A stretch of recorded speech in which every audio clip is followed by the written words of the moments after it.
Valley of Dreams by Stanley G. Weinbaum. Captain Harrison of the Ares expedition turned away from the little telescope in the bow of the rocket. 2 weeks more at the most, he remarked. Mars only retrogrades for 70 days in all relative to the Earth, and we've got to be homeward bound during that period, or wait a year and a half for old Mother Earth to go around the sun and catch up with us again. How'd you like to spend a winter here? Dick Jarvis, chemist of the party, shivered as he looked up from his notebook. I'd just as soon spend it in a liquid air tank, he averred. These 80 below zero summer nights are plenty for me. Well, mused the captain, the first successful Martian expedition ought to be home long before then. Successful if we get home, corrected Jarvis. I don't trust these cranky rockets. Not since the auxiliary dumped me in the middle of Thule last week. Walking back from a rocket ride is a new sensation to me. Which reminds me, returned Harrison, that we've got to recover your films. They're important if we're to pull this trip out of the red. Remember how the public mobbed the first moon pictures? Our shots ought to pack 'em to the doors. And the broadcast rights, too. We might show a profit for the Academy. What interests me, countered Jarvis, is a personal profit. A book, for instance. Exploration books are always popular. Martian Deserts. How's that for a title? Lousy, grunted the captain. Sounds like a cookbook for desserts. You'd have to call it Love Life of a Martian, or something like that. Jarvis chuckled. Anyway, he said, if we once get back home, I'm going to grab what profit there is and never, never get any farther from the Earth than a good stratosphere plane'll take me. I've learned to appreciate the planet after plowing over this dried-up pill we're on now. I'll lay you odds you'll be back here year after next, grinned the captain. You'll want to visit your pal, that trick ostrich. Tweel? The other's tone sobered. I wish I hadn't lost him at that. He was a good scout. I'd never have survived the dream beast but for him, and that battle with the pushcart things, I never even had a chance to thank him. A pair of lunatics, you two, observed Harrison. He squinted through the port at the gray gloom of the Mare Cimmerium. There comes the sun, he paused. Listen, Dick, you and Leroy take the other auxiliary rocket and go out and salvage those films. Jarvis stared. Me and Leroy, he echoed ungrammatically. Why not me and Poots? An engineer would have some chance of getting there and back if the rocket goes bad on us. The captain nodded towards the stern, whence issued at that moment a medley of blows and guttural expletives. Poots is going over the insides of the Ares, he announced. He'll have his hands full until we leave, because I want every bolt inspected. It's too late for repairs once we cast off.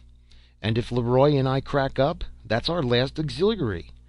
Pick up another ostrich and walk back, suggested Harrison gruffly. Then he smiled. If you have trouble, we'll hunt you out in the Ares, he finished. Those films are important. He turned. Leroy!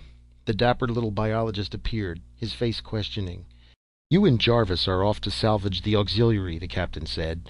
Everything's ready and you'd better start now. Call back at half-hour intervals. I'll be listening. Leroy's eyes glistened. Perhaps we land for specimens, no? He queried. Land if you want to. This golf ball seems safe enough. Except for the dream beast, muttered Jarvis with a faint shudder. He frowned suddenly. Say, as long as we're going that way, suppose I have a look for Tweel's home. He must live off there somewhere, and he's the most important thing we've seen on Mars. Harrison hesitated. If I thought you could keep out of trouble, he muttered. All right, he decided. Have a look. There's food and water aboard the auxiliary. You can take a couple of days, but keep in touch with me, you saps.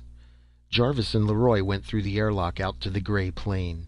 The thin air, still scarcely warmed by the rising sun, bit flesh and lung like needles, and they gasped with a sense of suffocation.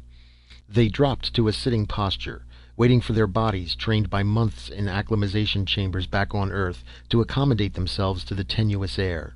Leroy's face, as always, turned a smothered blue, and Jarvis heard his own breath rasping and rattling in his throat. But in 5 minutes the discomfort passed. They rose and entered the little auxiliary rocket that rested beside the black hull of the Ares. The underjets roared out their fiery atomic blast. Dirt and bits of shattered biopods spun away in a cloud as the rocket rose. Harrison watched the projectile trail its flaming way into the south, then turned back to his work. It was 4 days before he saw the rocket again. just at evening as the sun dropped behind the horizon with the suddenness of a candle falling into the sea. The auxiliary flashed out of the southern heavens, easing gently down on the flaming wings of the underjets. Jarvis and Leroy emerged, passed through the swiftly gathering dusk, and faced him in the light of the Ares. He surveyed the two. Jarvis was tattered and scratched, but apparently in better condition than Leroy, whose dapperness was completely lost. The little biologist was pale as the near moon that glowed outside. One arm was bandaged in thermoskin, and his clothes hung in veritable rags. But it was his eyes that struck Harrison most strangely. To one who lived these many weary days with the diminutive Frenchman, there was something queer about them. They were frightened, plainly enough, and that was odd, since Leroy was no coward, or he'd never have been one of the 4 chosen by the Academy for the first Martian expedition. But the fear in his eyes was more understandable than that other expression, that queer fixity of gaze, like one in a trance, or like a person in an ecstasy. Like a chap who's seen heaven and hell together, Harrison expressed it to himself. He was yet to discover how right he was. He assumed a gruffness as the weary pair sat down. "You're a fine-looking couple," he growled. "I should have known better than to let you wander off alone." He paused. "Is your arm all right, Leroy? Need any treatment?" Jarvis answered. "It's all right, just gashed. No danger of infection here, I guess. Leroy says there aren't any microbes on Mars." "Well," exploded the captain, "let's hear it then. Your radio reports sounded screwy. Escaped from paradise, huh?" "I didn't want to give details on the radio," said Jarvis soberly. "You'd have thought we'd gone loony." "I think so anyway." "Moi aussi," muttered Leroy. "I too." "Shall I begin at the beginning?" queried the chemist. Our early reports were pretty nearly complete. He stared at Poots, who had come in silently, his face and hands blackened with carbon, and seated himself beside Harrison. "At the beginning," the captain decided. "Well," began Jarvis, "we got started all right and flew due south along the meridian of the Ares. Same course I'd followed last week. I was getting used to this narrow horizon, so I didn't feel so much like being cooped under a big bowl. But one does keep overestimating distances. Something 4 miles away looks 8 when you're used to a terrestrial curvature, and that makes you guess its size just 4 times too large. A little hill looks like a mountain until you're almost over it." "I know that," grunted Harrison. "Yes, but Leroy didn't, and I spent our first couple of hours trying to explain it to him. By the time he understood, if he does yet, we were past Cimmerium, and over that Xanthus desert. And then we crossed the canal with the mud city and the barrel-shaped citizens and the place where Tweel had shot the dream beast. And nothing would do for Pierre here but that we put down so he could practice his biology on the remains. So we did. The thing was still there, no sign of decay, couldn't be, of course, without bacterial forms of life, and Leroy says that Mars is as sterile as an operating table." "Comme le cœur d'un filius," corrected the little biologist, who was beginning to regain a trace of his usual energy. "Like an old maid's heart." "However," resumed Jarvis, "about 100 of the little gray-green biopods had fastened onto the thing and were growing and branching. Leroy found a stick and knocked 'em off, and each branch broke away and became a biopod crawling around with the others. So he poked around at the creature, while I looked away from it. Even dead, that rope-armed devil gave me the creeps. And then came the surprise. The thing was part plant." "C'est vrai," confirmed the biologist. "It is true." "It was a big cousin of the biopods," continued Jarvis. "Leroy was quite excited. He figures that all Martian life is of that sort, neither plant nor animal. Life here never differentiated. He says everything has both natures in it, even the barrel creatures, even Tweel. I think he's right, especially when I recall how Tweel rested, sticking his beak in the ground and staying that way all night. I never saw him eat or drink either. Perhaps his beak was more in the nature of a root, and he got his nourishment that way." "Sounds nutty to me," observed Harrison. "Well," continued Jarvis, "we broke up a few of the other growths, and they acted the same way. The pieces crawled around, only much slower than the biopods, and then stuck themselves in the ground. Then Leroy had to catch a sample of the walking grass, and we were ready to leave when a parade of the barrel creatures rushed by with their pushcarts. They hadn't forgotten me, either. They all drummed out, 'We are friends,' ouch, just as they had before. Leroy wanted to shoot one and cut it up, but I remembered the battle Tweel and I had had with them and vetoed the idea. But he did hit on a possible explanation as to what they did with all the rubbish they gathered." "Made mud pies, I guess," grunted the captain. "More or less," agreed Jarvis. "They use it for food. Leroy thinks if they're part vegetable, you see, that's what they'd want, soil with organic remains in it to make it fertile. That's why they ground up sand and biopods and other growths all together, see? Dimly, countered Harrison. How about the suicides? Leroy had a hunch there, too. The suicides jump into the grinder when the mixture has too much sand and gravel. They throw themselves in to adjust the proportions. Rats, said Harrison disgustedly. Why couldn't they bring in some extra branches from the outside? Because suicide is easier. You've got to remember that these creatures can't be judged by earthly standards. They probably don't feel pain, and they haven't got what we'd call individuality. Any intelligence they have is the property of the whole community. Like an ant heap. That's it. Ants are willing to die for their ant hill. So are these creatures. So are men, observed the captain, if it comes to that. Yes, but men aren't exactly eager. It takes some emotion, like patriotism, to work 'em to the point of dying for their country.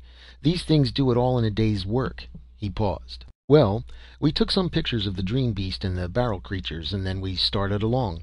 We sailed over Xanthus, keeping as close to the meridian of the Aries as we could, and pretty soon we crossed the trail of the pyramid builder, so we circled back to let Leroy take a look at it. And when we found it, we landed. The thing had completed just 2 rows of bricks since Tweel and I left it, and there it was, breathing in silicon and breathing out bricks as if it had an eternity to do it in, which it has. Leroy wanted to dissect it with a Boland explosive bullet, but I thought that anything that had lived for 10 million years was entitled to the respect due old age, so I talked him out of it. He peeped into the hole on top of it and nearly got beamed by the arm coming up with a brick, and then he chipped off a few pieces of it, which didn't disturb the creature a bit. He found the place I'd chipped, tried to see if there was any sign of healing, and decided he could tell better in 2,000 or 3,000 years. So he took a few shots of it and sailed on. Mid-afternoon we located the wreck of my rocket. Not a thing disturbed. We picked up my films and tried to decide what next. I wanted to find Tweel if possible. I figured from the fact of his pointing south that he lived somewhere near Thyle. We plotted our route and judged that the desert we were in now was Thyle II. Thyle I should be east of us, so, on a hunch, we decided to have a look at Thyle I, and away we buzzed. "Der Motors?" queried Poots, breaking his long silence. "For a wonder, we had no trouble, Carl. Your blast worked perfectly." So we hummed along pretty high to get a wider view, I'd say about 50,000 feet. Thule II spread out like an orange carpet, and after a while we came to the gray branch of the Mare Cronium that bounded it. That was narrow. We crossed it in half an hour, and there was Thule I, same orange-hued desert as its mate. We veered south toward the Mare Australe and followed the edge of the desert, and toward sunset we spotted it. "Spotted?" echoed Poots. "What was spotted?" The desert was spotted, with buildings. Not one of the mud cities of the canals, although a canal went through it. From the map we figured the canal was a continuation of the one Schiaparelli called Ascanius. We were probably too high to be visible to any inhabitants of the city, but also too high for a good look at it, even with the glasses. However, it was nearly sunset anyway, so we didn't plan on dropping in. We circled the place. The canal went out into the Mare Australe, and there, glittering in the south, was the melting polar ice cap. The canal drained it. We could distinguish the sparkle of water in it. Off to the southeast, just at the edge of the Mare Australe, was a valley. The first irregularity I'd seen on Mars except the cliffs that bounded Xanthus and Thule II. We flew over the valley. Jarvis paused suddenly and shuddered. Leroy, whose color had begun to return, seemed to pale. The chemist resumed. Well, the valley looked all right then. Just a gray waste, probably full of crawlers like the others. We circled back over the city. Say, I want to tell you that place was, well, gigantic. It was colossal. At first I thought the size was due to that illusion I spoke of, you know, the nearness of the horizon. But it wasn't that. We sailed right over it, and you've never seen anything like it. But the sun dropped out of sight right then. I knew we were pretty far south, latitude 60, but I didn't know just how much night we'd have. Harrison glanced at the Schiaparelli chart. "About 60, eh?" he said. "Close to what corresponds to the Antarctic Circle. You'd have about 4 hours of night at this season. 3 months from now you'd have none at all." "3 months?" echoed Jarvis, surprised. Then he grinned. "Right, I forgot. The seasons here are twice as long as ours." Well, we sailed out into the desert about 20 miles, which put the city below the horizon in case we overslept, and there we spent the night. You're right about the length of it. We had about 4 hours of darkness, which left us fairly rested. We ate breakfast, called our location to you, and started over to have a look at the city. We sailed toward it from the east, and it loomed up ahead of us like a range of mountains. Lord, what a city! Not that New York mightn't have higher buildings or Chicago cover more ground, but for sheer mass, those structures were in a class by themselves. Gargantuan. There was a queer look about the place, though. You know how a terrestrial city sprawls out, a nimbus of suburbs, a ring of residential sections, factory districts, parks, highways. There was none of that here. The city rose out of the desert as abruptly as a cliff. Only a few little sand mounds marked the division, and then the walls of those gigantic structures. The architecture was strange, too.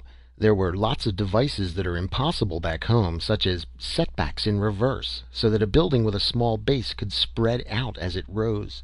That would be a valuable trick in New York, where land is almost priceless. But to do it, you'd have to transfer Martian gravitation there. Well, since you can't very well land a rocket in a city street, we put down right next to the canal side of the city, took our small cameras and revolvers, and started for a gap in the wall of masonry. We weren't 10 feet from the rocket when we both saw the explanation for a lot of the queerness.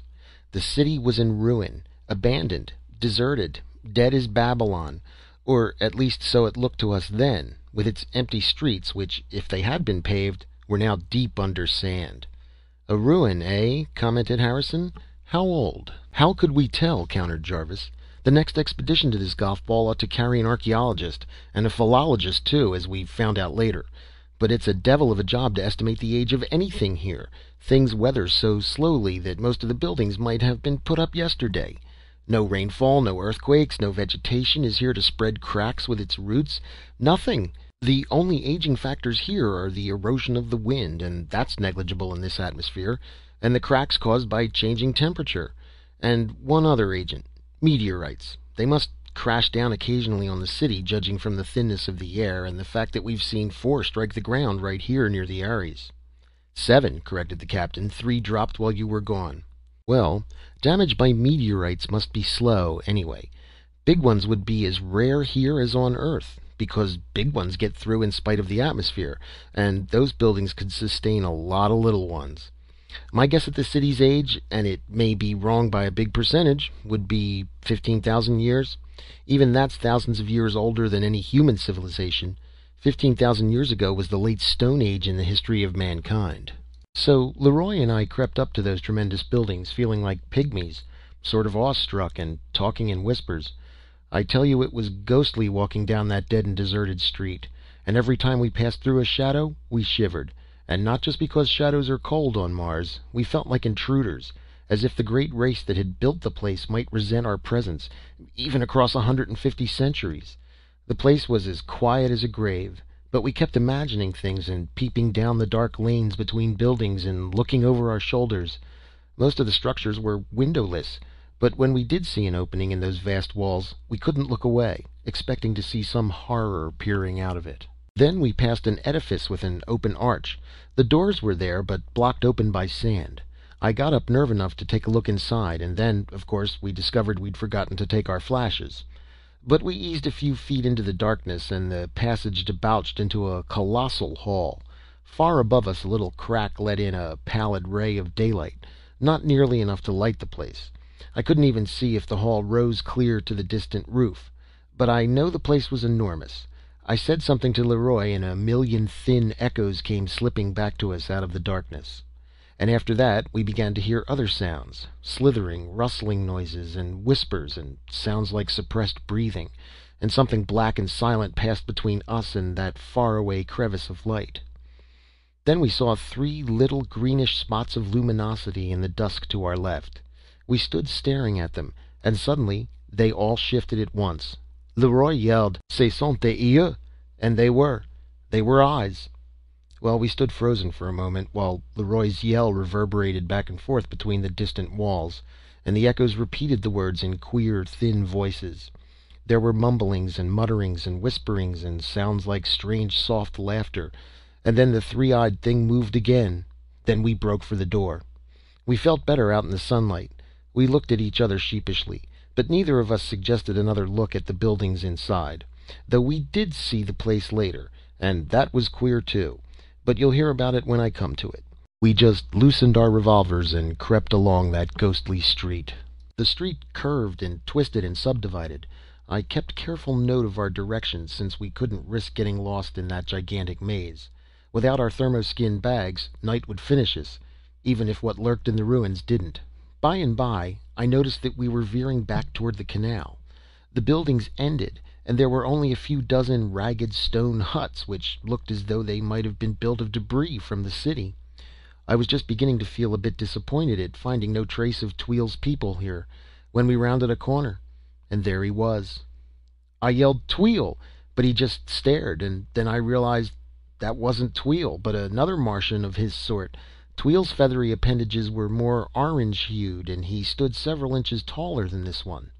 Leroy was sputtering in excitement, and the Martian kept his vicious beak directed at us, so I stepped forward as peacemaker.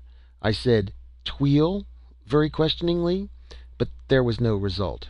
I tried it a dozen times, and finally had to give it up. We couldn't connect. Leroy and I walked towards the huts, and the Martian followed us. Twice he was joined by others, and each time I tried yelling "Tweel" at them, but they just stared at us. So we ambled on with the three trailing us, and then it suddenly occurred to me that my Martian accent might be at fault. I faced the group and tried trilling it out the way Tweel himself did. "Twirl," like that. And that worked. One of them spun his head around a full 90 degrees and screeched, "Twirl!" And a moment later, like an arrow from a bow, Tweel came sailing over the nearer huts to land on his beak in front of me. Man, we were glad to see each other. Tweel set up a twittering and chirping like a farm in summer, and went sailing up and coming down on his beak, and I would have grabbed his hands, only he wouldn't keep still long enough. The other Martians and Leroy just stared, and after a while Tweel stopped bouncing, and there we were. We couldn't talk to each other any more than we could before, so after I'd said "Tweel" a couple of times and he'd said "Tick," we were more or less helpless. However, it was only mid-morning, and it seemed important to learn all we could about Tweel in the city, so I suggested that he guide us around the place if he weren't busy. I put over the idea by pointing back at the buildings and then at him and us. Well, apparently he wasn't too busy, for he set off with us, leading the way with one of his 150-foot nose dives that set Leroy gasping. When we caught up, he said something like 112, 224, no, yes, rock, no breet. That didn't seem to mean anything.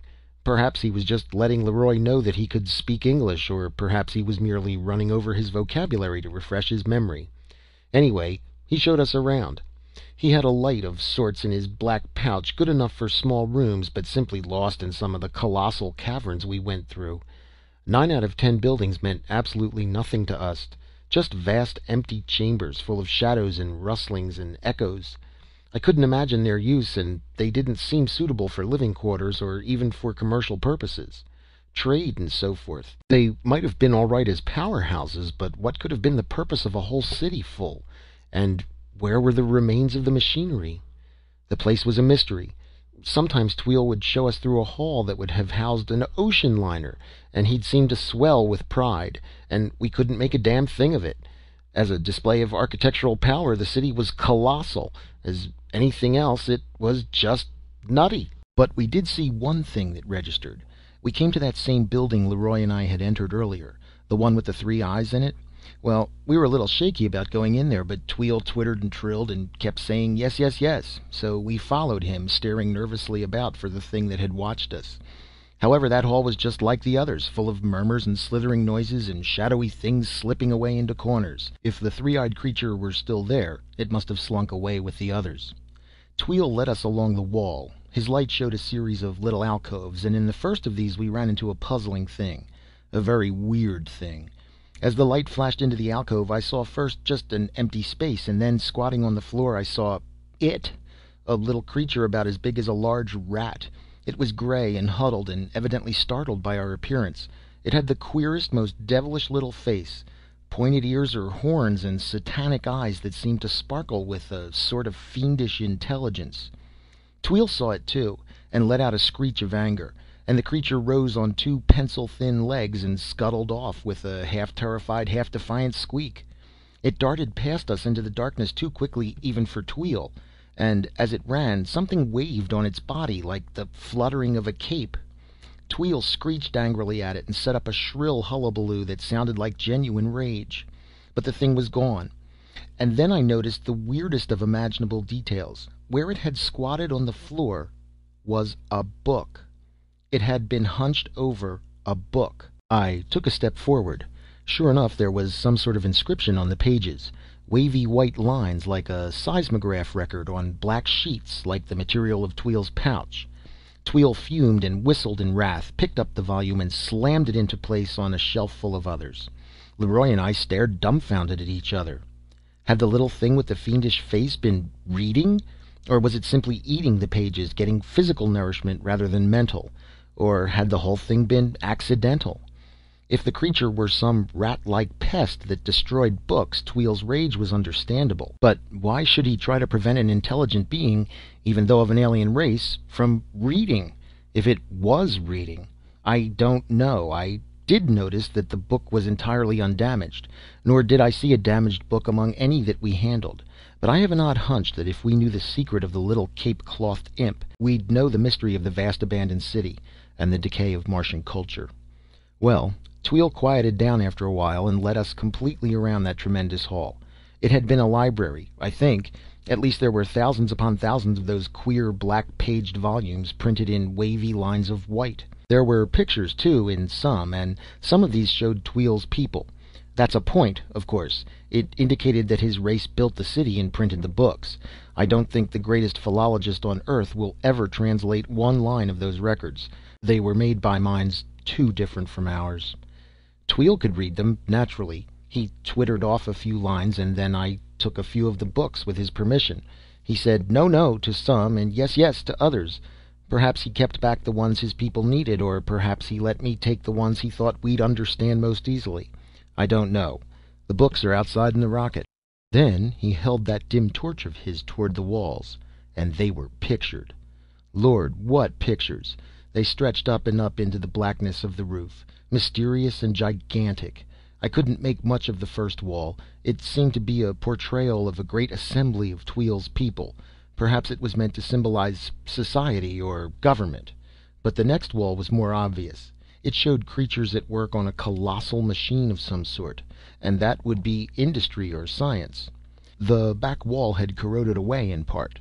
From what we could see, I suspected the scene was meant to portray art, but it was on the fourth wall that we got a shock that nearly dazed us.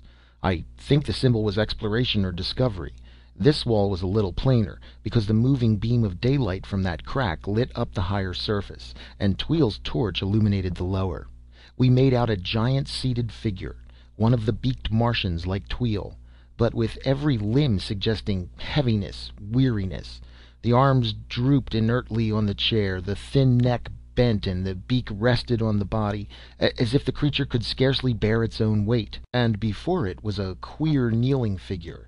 At the sight of it, Leroy and I almost reeled against each other. It was apparently a man. "A man!" bellowed Harrison. "A man, you say?" "I said apparently," retorted Jarvis. The artist had exaggerated the nose almost to the length of Tweel's beak, but the figure had black shoulder-length hair, and instead of the Martian 4, there were 5 fingers on its outstretched hand. It was kneeling as if in worship of the Martian, and on the ground was what looked like a pottery bowl full of some food as an offering. Well, Leroy and I thought we'd gone screwy. "And Poots and I think so too," roared the captain. "Maybe we all have," replied Jarvis, with a faint grin at the pale face of the little Frenchman, who returned it in silence. "Anyway," he continued, "Tweel was squeaking and pointing at the figure and saying 'Tick, tick,' so he recognized the resemblance. And never mind any cracks about my nose," he warned the captain. It was Leroy who made the important comment. He looked at the Martian and said, "Thoth, the god Thoth." "Oui," confirmed the biologist, "comme l'Egypte." "Yeah," said Jarvis, "like the Egyptian ibis-headed god, the one with the beak." Well, no sooner did Tweel hear the name Thoth than he set up a clamor of twittering and squeaking. He pointed at himself and said, "Thoth, Thoth," and then waved his arms all around and repeated it. Of course he often did queer things, but we both thought we understood what he meant. He was trying to tell us that his race called themselves Thoth. Do you see what I'm getting at? "I see, all right," said Harrison. "You think the Martians paid a visit to the Earth, and the Egyptians remembered it in their mythology. Well, you're off, then. There wasn't any Egyptian civilization 15,000 years ago." "Wrong," grinned Jarvis. "It's too bad we haven't an archaeologist with us, but Leroy tells me that there was a Stone Age culture in Egypt then, the pre-dynastic civilization." "Well, even so, what of it?" "Plenty. Everything in that picture proves my point. The attitude of the Martian, heavy and weary, that's the unnatural strain of terrestrial gravitation. The name Thoth, Leroy tells me Thoth was the Egyptian god of philosophy, and the inventor of writing. Get that? They must have picked up the idea from watching the Martian take notes. It's too much for coincidence that Thoth should be beaked and ibis-headed, and that the beaked Martians call themselves Thoth. Well, I'll be hanged. But what about the nose on the Egyptian? Do you mean to tell me that Stone Age Egyptians had longer noses than ordinary men? Of course not. It's just that the Martians very naturally cast their paintings in Martianized form. Don't human beings tend to relate everything to themselves? That's why dugongs and manatees started the mermaid myths. Sailors thought they saw human features on the beasts. So the Martian artist, drawing either from descriptions or imperfect photographs, naturally exaggerated the size of the human nose to a degree that looked normal to him. Or, anyway, that's my theory." "Well, it'll do as a theory," grunted Harrison. "What I want to hear is why you two got back here looking like a couple of year-before-last birds' nests." Jarvis shuddered again and cast another glance at Leroy. The little biologist was recovering some of his accustomed poise, but he returned the glance with an echo of the chemist's shudder. "We'll get to that," resumed the latter. "Meanwhile, I'll stick to Tweel and his people. We spent the better part of 3 days with them. As you know, I can't give every detail, but I'll summarize the important facts and give our conclusions, which may not be worth an inflated franc. It's hard to judge this dried-up world by earthly standards. We took pictures of everything possible. I even tried to photograph that gigantic mural in the library, but unless Tweel's lamp was unusually rich in actinic rays, I don't suppose it'll show. And that's a pity, since it's undoubtedly the most interesting object we found on Mars, at least from a human viewpoint." Tweel was a very courteous host. He took us to all the points of interest, even the new waterworks. Poots's eyes brightened at the word. "Waterworks?" he echoed. "For what?" "For the canal, naturally. They have to build up a head of water to drive it through, that's obvious." He looked at the captain. "You told me yourself that to drive water from the polar ice caps of Mars to the equator was equivalent to forcing it up a 20-mile hill, because Mars is flattened at the poles and bulges at the equator just like the Earth." "That's true," agreed Harrison. "Well," resumed Jarvis, "this city was one of the relay stations to boost the flow. Their power plant was the only one of the giant buildings that seemed to serve any useful purpose. And that was worth seeing. I wish you'd seen it, Carl. You'll have to make what you can from our pictures. It's a sun power plant." Harrison and Poots stared. "Sun power?" grunted the captain. "That's primitive." And the engineer added an emphatic "yah" of agreement. "Not as primitive as all that," corrected Jarvis. "The sunlight focused on a queer cylinder in the center of a big concave mirror, and they drew an electric current from it. The juice worked the pumps." "A thermocouple," ejaculated Poots. "That sounds reasonable. You can judge by the pictures. But the power plant had some queer things about it. The queerest was that the machinery was tended not by Tweel's people, but by some of the barrel-shaped creatures like the ones in Xanthus." He gazed around at the faces of his auditors. There was no comment. "Get it?" he resumed. At their silence he proceeded. "I see you don't. Leroy figured it out. But whether rightly or wrongly, I don't know. He thinks that the barrels in Tweel's race have a reciprocal agreement, like bees and flowers on Earth. The flowers give honey for the bees, and the bees carry the pollen for the flowers, see? The barrels tend the works, and Tweel's people build the canal system. The Xanthus city must have been a boosting station. That explains the mysterious machines I saw. And Leroy believes further that it isn't an intelligent arrangement, not on the part of the barrels at least, but that it's been done for so many thousands of generations that it's become instinctive, a tropism, just like the actions of ants and bees. The creatures have been bred to it." Nuts, observed Harrison. Let's hear you explain the reason for that big empty city, then. Sure. Tweel's civilization is decadent. That's the reason. It's a dying race, and out of all the millions that must once have lived there, Tweel's couple of hundred companions are the remnant. They're an outpost, left to tend the source of the water at the polar ice cap. Probably there are still a few respectable cities left somewhere on the canal system, most likely near the tropics. It's the last gasp of a race, and a race that reached a higher peak of culture than man. Huh? Said Harrison. Then why are they dying? Lack of water? I don't think so, responded the chemist. If my guess at the city's age is right, 15,000 years wouldn't make enough difference in the water supply, nor 100,000 for that matter. It's something else, though the water's doubtless a factor. Das Wasser, cut in Poots. Where goes dat? Even a chemist knows that, scoffed Jarvis, at least on Earth. Here I'm not so sure, but on Earth every time there's a lightning flash it electrolyzes some water vapor into hydrogen and oxygen, and then the hydrogen escapes into space because terrestrial gravitation won't hold it permanently. And every time there's an earthquake, some water is lost to the interior. Slow, but damned certain. He turned to Harrison. Right, Cap?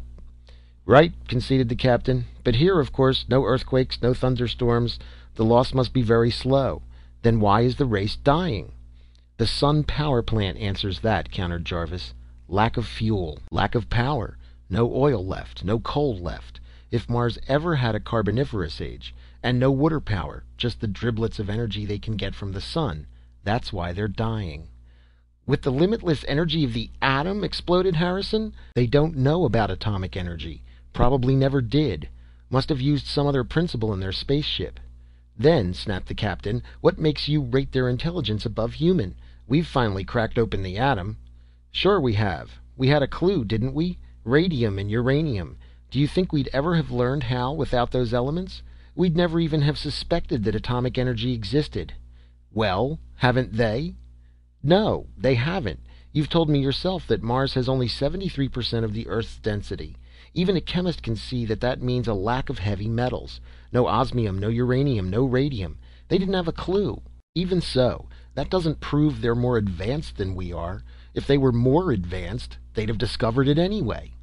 Maybe, conceded Jarvis. I'm not claiming that we don't surpass them in some ways, but in others, they're far ahead of us. In what, for instance? Well, socially, for one thing. Huh? How do you mean? Jarvis glanced in turn at each of the three that faced him. He hesitated. I wonder how you chaps will take this, he muttered. Naturally, everybody likes his own system best. He frowned. Look here. On Earth we have 3 types of society, haven't we? And there's a member of each type right here. Poots lives under a dictatorship, an autocracy. Leroy's a citizen of the 6th Commune in France. Harris and I are Americans, members of a democracy. There you are. Autocracy, democracy, and communism. The 3 types of terrestrial societies. Tweel's people have a different system from any of us. Different? What is it? The one no earthly nation has tried. Anarchy. Anarchy! The captain and Poots burst out together. That's right. But, Harrison was sputtering, what do you mean they're ahead of us? Anarchy? Bah! All right, bah, retorted Jarvis. I'm not saying it would work for us, or for any race of men, but it works for them. But anarchy? The captain was indignant. Well, when you come right down to it, argued Jarvis defensively, anarchy is the ideal form of government, if it works. Emerson said that the best government was that which governs least, and so did Wendell Phillips and I think George Washington. And you can't have any form of government which governs less than anarchy, which is no government at all. The captain was sputtering. But it's unnatural. Even savage tribes have their chiefs. Even a pack of wolves has its leader. Well, retorted Jarvis defiantly, that only proves that government is a primitive device, doesn't it? With a perfect race you wouldn't need it at all. Government is a confession of weakness, isn't it? It's a confession that part of the people won't cooperate with the rest, and that you need laws to restrain those individuals, which a psychologist calls antisocial. If there were no antisocial persons, criminals and such, you wouldn't need laws or police, would you? But government, you'd need government. How about public works, wars, taxes? No wars on Mars, in spite of being named after the war god. No point in wars here.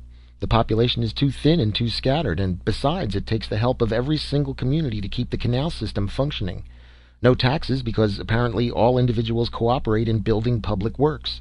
No competition to cause trouble, because anybody can help himself to anything. As I said, with a perfect race, government is entirely unnecessary." "And do you consider the Martians a perfect race?" asked the captain grimly. "Not at all. But they've existed so much longer than man that they're evolved, socially at least, to the point where they don't need government. They work together, that's all." Jarvis paused. "Queer, isn't it? As if Mother Nature were carrying on two experiments, one at home and one on Mars. On Earth, it's trial of an emotional, highly competitive race in a world of plenty. Here it's the trial of a quiet, friendly race on a desert, unproductive, and inhospitable world. Everything here makes for cooperation. Why, there isn't even the factor that causes so much trouble at home. Sex." "Huh?" "Yeah. Tweel's people reproduce like the barrels in the mud cities. Two individuals grow a third one between them. Another proof of Leroy's theory that Martian life is neither animal nor vegetable. Besides, Tweel was a good enough host to let him poke down his beak and twiddle his feathers, and the examination convinced Leroy." "Oui," confirmed the biologist. "It is true." "But anarchy," grumbled Harrison disgustedly. "It would show up on a dizzy, half-dead pill like Mars." "It'll be a good many centuries before you have to worry about it on Earth," grinned Jarvis. He resumed his narrative. "Well, we wandered through that sepulchral city, taking pictures of everything. And then—" Jarvis paused and shuddered. "Then I took a notion to have a look at that valley we'd spotted from the rocket. I don't know why, but when we tried to steer Tweel in that direction, he set up such a squawking and screeching that I thought he'd gone batty." "If possible," jeered Harrison. "So we started over there without him. He kept wailing and screaming, 'No, no, no, Tick!' But that made us the more curious. He sailed over our heads and stuck on his beak and went through a dozen other antics. But we plowed on, and finally he gave up and trudged disconsolately along with us. The valley wasn't more than a mile southeast of the city. Tweel could have covered the distance in 20 jumps, but he lagged and loitered and kept pointing back at the city and wailing, 'No, no, no!' Then he'd sail up into the air and zip down on his beak directly in front of us, and we'd have to walk around him. I'd seen him do lots of crazy things before, of course. I was used to them. But it was as plain as print that he didn't want us to see that valley." "Why?" queried Harrison. "You asked why we came back like tramps," said Jarvis with a faint shudder. "You'll learn. We plugged along up a low rocky hill that bounded it, and as we neared the top, Tweel said, 'No breet, Tick, no breet.' Well, those were the words he used to describe the silicon monster. They were also the words he had used to tell me that the image of Fancy Long, the one that had almost lured me to the dream beast, wasn't real. I remembered that, but it meant nothing to me then.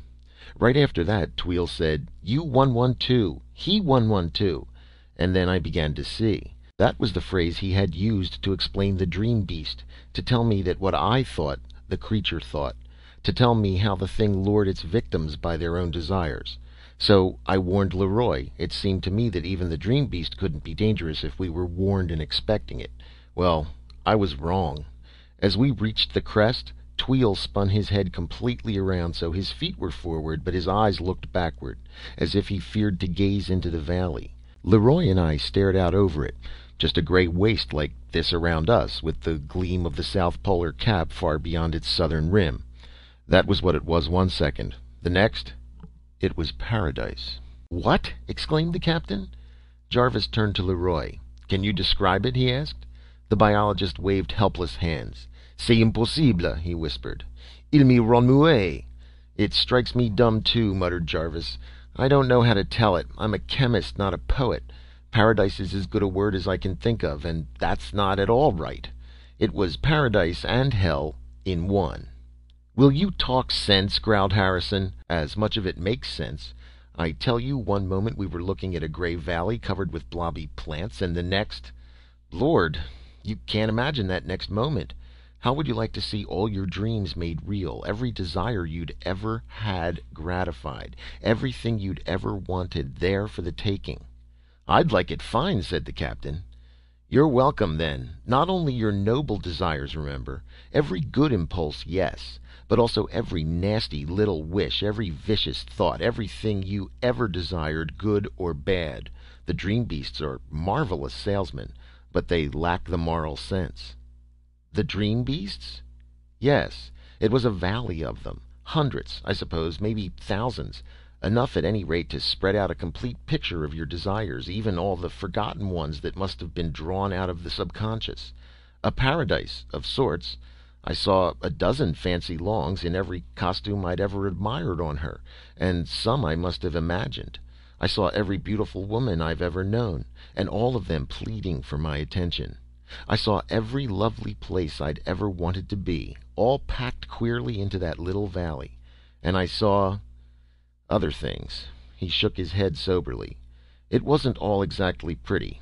Lord, how much of the beast is left in us?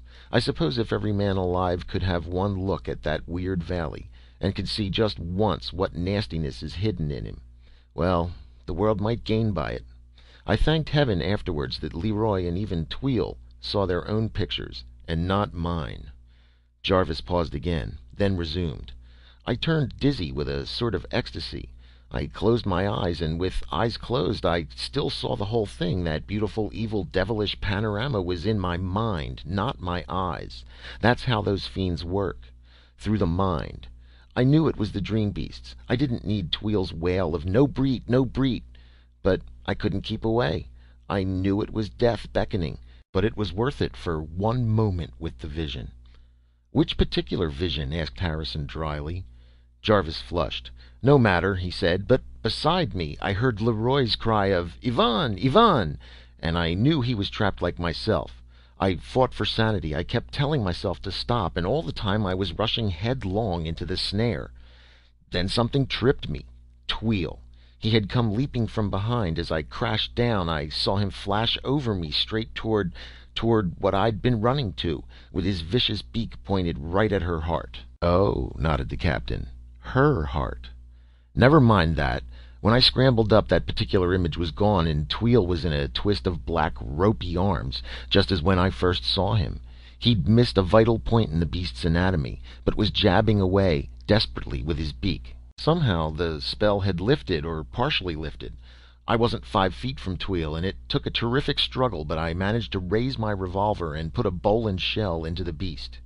Out came a spurt of horrible black corruption, drenching Tweel and me, and I guess the sickening smell of it helped to destroy the illusion of that valley of beauty. Anyway, we managed to get Leroy away from the devil that had him, and the three of us staggered to the ridge and over. I had presence of mind enough to raise my camera over the crest and take a shot of the valley, but I'll bet it shows nothing but gray waste and writhing horrors. What we saw was with our minds, not our eyes." Jarvis paused and shuddered. "The brute half-poisoned Leroy," he continued. "We dragged ourselves back to the auxiliary, called you, and did what we could to treat ourselves. Leroy took a long dose of the cognac that we had with us. We didn't dare try anything of Tweel's, because his metabolism is so different from ours that what cured him might kill us. But the cognac seemed to work. So after I'd done one other thing I wanted to do, we came back here, and that's all." "All, is it?" queried Harrison. "So you've solved all the mysteries of Mars, eh?" "Not by a damn sight," retorted Jarvis. "Plenty of unanswered questions are left." "Ja," snapped Boots. "Der evaporation, that is stopped how?" "In the canals? I wondered about that too. In those thousands of miles, and against this low air pressure, you'd think they'd lose a lot, but the answer is simple. They float a skin of oil on the water." Boots nodded, but Harrison cut in. "Here's a puzzler. With only coal and oil, just combustion or electric power, where'd they get the energy to build a planet-wide canal system, thousands and thousands of miles of them? Think of the job we had cutting the Panama Canal to sea level, and then answer that." "Easy," grinned Jarvis. "Martian gravity and Martian air. That's the answer. Figure it out. First, the dirt they dug only weighed 1/3 of its Earth weight. Second, a steam engine here expands against 10 pounds per square inch less air pressure than on Earth. Third, they could build the engine 3 times as large here with no greater internal weight. And fourth, the whole planet's nearly level. Right, Poots?" The engineer nodded. "Ja, der steam engine, it is 27 times so effective here." "Well, there goes the last mystery then," mused Harrison. "Yeah?" queried Jarvis sardonically. "You answer these then. What was the nature of that vast empty city? Why do the Martians need canals, since we never saw them eat or drink? Did they really visit the Earth before the dawn of history? And if not atomic energy, what powered their ship? Since Tweel's race seems to need little or no water, are they merely operating the canals for some higher creature that does? Are there other intelligences on Mars? If not, what was the demon-faced imp we saw with the book? There are a few mysteries for you. I know one or two more, growled Harrison, glaring suddenly at Leroy. You and your visions. Yvonne, eh? Your wife's name is Marie, isn't it? The little biologist turned crimson. Oui, he admitted unhappily. He turned pleading eyes on the captain. Please, he said. In Paris, tout le monde, everybody he think differently of those things, no? He twisted uncomfortably. Please, you will not tell Marie, n'est-ce pas? Harrison chuckled. None of my business, he said. One more question, Jarvis. What was the one other thing that you did before returning here? Jarvis looked diffident. Oh, that. He hesitated.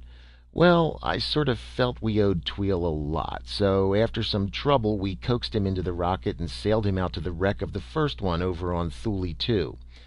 Then, he finished apologetically, I showed him the atomic blast, got it working, and gave it to him. You what? Roared the captain. You turned something as powerful as that over to an alien race? Maybe someday an enemy race? Yes, I did, said Jarvis. Look here, he argued defensively. This lousy dried-up pill of a desert called Mars'll never support much human population. The Sahara Desert is just as good a field for imperialism and a lot closer to home. So we'll never find Tweel's race enemies.